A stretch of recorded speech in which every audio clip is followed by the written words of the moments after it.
Hello everyone and welcome to this video. So today we are going to be talking about elemental weapons versus energy weapons.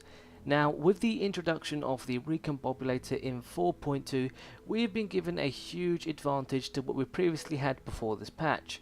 So the recombobulator has been a great addition to the game and also well executed, so a good job well done there to the devs. And also this has opened up a whole new part of the game with weapon customization. So previously, before the recombobulator was introduced, getting an element on your weapon was based on RNG, which stands for Random Number Generator, which means when you receive a weapon schematic, the rolls are completely random.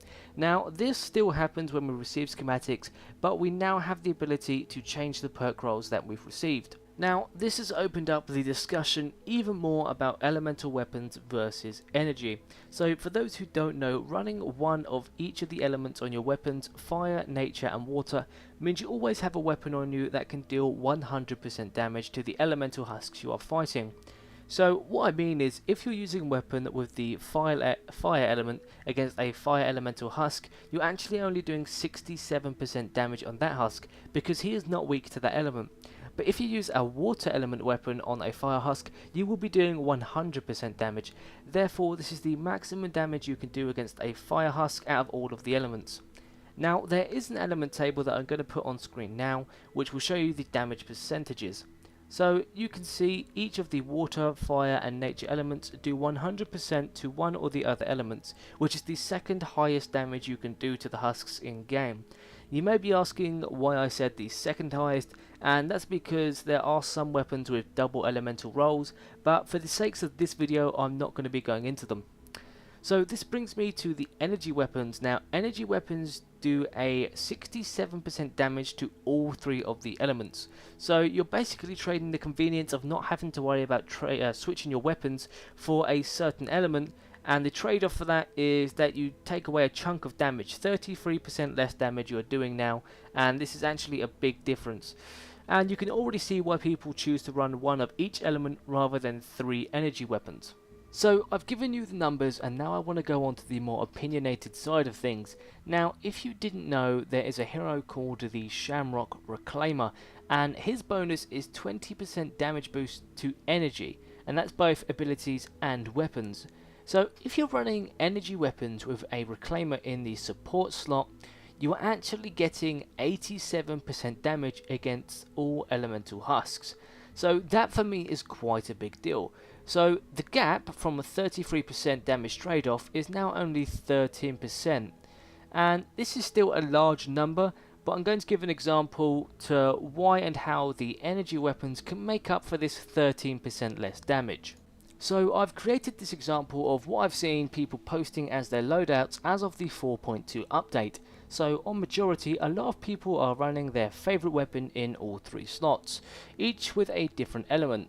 So let's say someone is running the Hunter Killer in all 3 slots, each with a different element, versus someone who is running 3 energy based weapons, an assault rifle, a shotgun and a rocket launcher. So let's say there are 2 elemental smashers in the distance, and both of these players start shooting one each. Now the player with the 3 elements changes to the respected element to deal 100% damage to the smasher, and the other player is using their assault rifle too, and they're going to be dealing damage on the smasher for 87%. Now the smasher is closing in on the players, and the player with 100% damage element has only taken away 40% of the smasher's health, compared to the 34.8% that the energy based player has taken off his smasher. Now the player with the 100% element has to just keep firing with the same weapon until this smasher is killed. But the energy based player is now in close combat with the smasher, therefore they pull out their shotgun. Now this shotgun is obviously going to deal more damage to the smasher DPS wise, and the smasher is in close range, which is when you want to use a shotgun, to which the energy based player will kill his smasher first. So what I'm trying to say is, if you were running one of each element, then you have the same weapons as well. You can't change for these situational purposes. But let's say for example you were running 3 different kinds of weapons and they all had different elements, okay? So let's get this example going. So again, when we use the previous example, so a player is running a fire elemental AR, a water elemental shotgun, and a nature elemental rocket launcher. So there's a nature elemental smasher in the distance. So firstly, he's going to pull out his AR to do 100% damage against the smasher. The smasher comes in, he's only done 40% health, and then he pulls out his shotgun. But the shotgun is water element, so he's only going to be dealing 50% damage.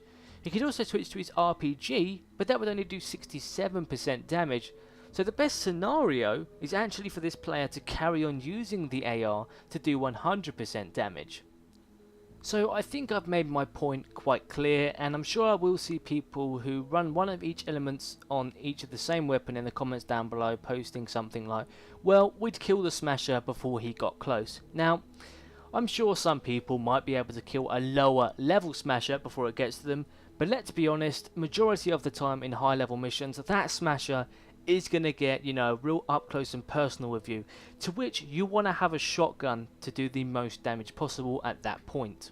But, now this is a big but, because even I feel, and I would say, that if you do not have the Shamrock Reclaimer for the extra 20% energy damage, then you should be running one of each element. The 67% from energy and no Reclaimer is not worth it.